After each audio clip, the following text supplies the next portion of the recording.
నేను మీ టీవీలలో వివేక్ కాన్వాయ్లోని కారు ధ్వంసం, అది వివేక్ కాన్వాయ్ కారు కాదు, మా మూలరాజిరెడ్డి గారి కారు ధ్వంసమైంది.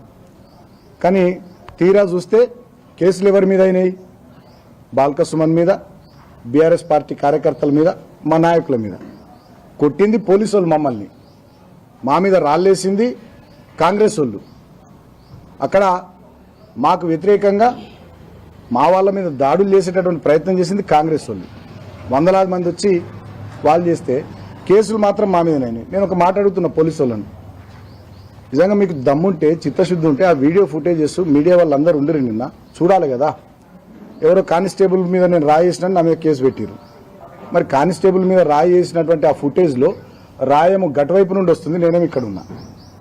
క్లియర్గా ఉంది వీడియో ఫుటేజ్. అంటే సిగ్గులేని దద్దమ్మల్లాగా మారినటువంటి కొంతమంది పోలీసులు ఇవాళ ముఖ్యంగా ఈ మంత్రికి ఊడిగం చేస్తూ వివేక్ మా మీద అక్రమంగా కేసులు పెట్టారు. సరే, మేము కేసులకు భయపడం, ప్రజలందరికీ తెలుసు. బాల్క సుమన్ బయట ఉంటే ఈ కౌన్సిల్ వీళ్ళు గెలుస్తారు.